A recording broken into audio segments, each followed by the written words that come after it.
North Korea, a country known for still being communist and the horrible way they treat their citizens, from a kidnapped film director to propaganda, today I count down the top 10 disturbing facts about North Korea. Number 10 is Kim Il-sung. In North Korean, the late Kim Il-sung is thought of as a god. A comparison could be Kim Il-sung is the Jesus for Christians, the Mary for Catholics, the Buddha, etc. In school, North Koreans are taught that Kim Il-sung learned how to walk and talk within the first 6 months of his life. He could lift the heaviest boulders, and whenever he was happy, it was sunny. Whenever he was upset, it was cloudy. In fact, in North Korea, it is not the year 2018. It is in fact the year 106. And the reason for this is because the North Korean calendar is based off of when Kim Il-sung was born on April 15, 1912. There are also 34,000 statues of Kim Il-sung in North Korea. To put that into perspective, that's roughly one Kim Il-sung statue for every 750 North Koreans. Number 9 is the energy problem. North Korea has a terrible energy crisis. It's not that they don't have it, it's just that they'd rather use energy on important government buildings and stuff like that rather than their own citizens' homes. A lot of North Koreans don't have any light whatsoever at night. This means that it's completely pitch black. Seriously, this is what North Korea looks like from outer space at night. That must really be annoying, being like, okay, I'm thirsty, I need to go get a drink of water. Number 8 is the North Korean propaganda city. Called Jong, this cute-looking rural village is actually a storage facility. Located as close to the South Korean border as it can get, this village is meant to be inviting to the South Koreans, saying, come on over to North Korea, it's awesome. In fact, one of the reasons why North Korea isn't doing so hot on energy right now is because half of their energy is going to this fake town. What looks like a nice place to live and looks like people do live there is actually most of the buildings are empty, and the buildings that aren't empty are used for storage and military stuff. Number 7 is North Korean propaganda. Going from North Korean propaganda village to straight up North Korean propaganda. There is a lot of propaganda in North Korea. They want to make their citizens think that they are living in the best country in the world. Mostly news and a few North Korean soap operas smuggled in for entertainment purposes. The North Korean news is of course filtered too. Pretty much North Korea will try to do anything in their power to make them look good. Number 6 is prisons. The laws and prisons in North Korea are extremely strict. There are so many laws in North Korea, too many to count, but just know that if you're an American going to North Korea for a small trip or something like that and they find a camera in your bag, you better say you're an amateur or else...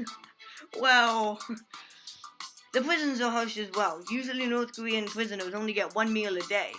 Sometimes North Korean prisoners have to resort to eating live rats and other rodents. Excuse me, what's this say on the menu? Live rats? Okay, I think I'll... And don't even mention hard labor camps. Those are not pretty. Now, I will tell you about the 3-generation rule. If you are a North Korean and you are in prison and you somehow escape from prison, if you're caught again, you of course go back to prison along with 3 generations of your family. That includes your parents, grandparents, and possibly children. I guess I can kind of see why prisoners would do this because they're like, I'm in jail, why don't I just escape so I can see the rest of my family again? Yeah, sounds like a good idea. Number 5 is GDP. North Korea has one of the lowest GDP in the world. North Korea's annual GDP per person as of 2014 was a mind-blowing only $1,800.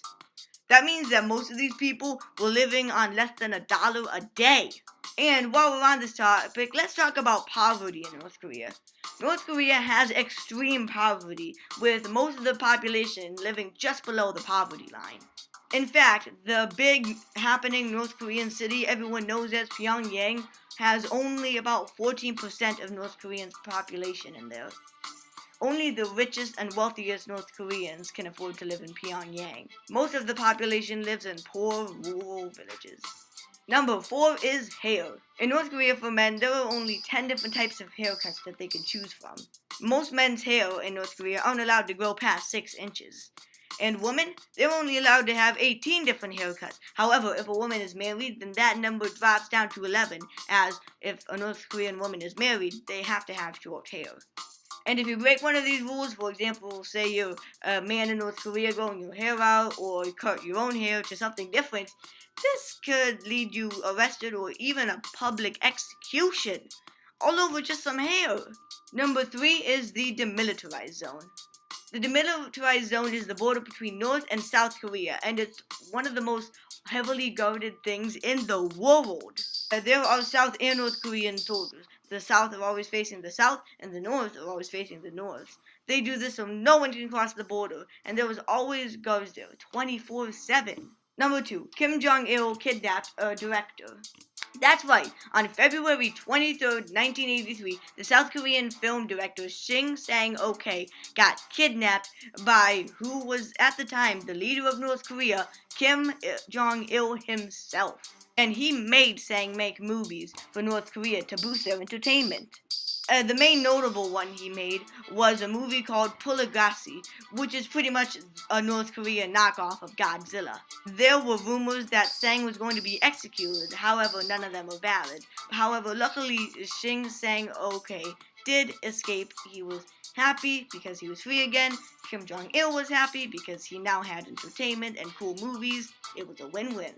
Number 1 is there was an American citizen living voluntarily in North Korea right now. Yes, believe it or not, there was an American who willingly moved to North Korea from the States. War veteran James Joseph Dresnach was born on November 24th, 1941 in Virginia. Dresnach fought for his country in North Korea during the Cold War. After coming back from the war alive and well, he began to have an interest in North Korea, and even missing when he went to the country. He traveled to North Korea countless times and called it home many times. In 2012, Dresnach moved to North Korea, the country that he was fighting against so many years ago. He even joined the North Korean military in 2014. Sadly, Dresnach passed away in 2016 due to natural causes. Well, that's it. I hope you enjoyed the video. If you like this video, please leave a like. If you like what I do, please take a moment to subscribe to my channel and hit that bell icon so you never miss a video. And comment, tell me, if you could say anything to North Korean leader Kim Jong-un without any repercussions, what would you say? I upload bi-weekly, a fun video every Wednesday and a factual video every Friday. I upload every Wednesday and Friday at 5 p.m. Central Time. Well, that's all for now. I will see you next week with a brand new video. Bye.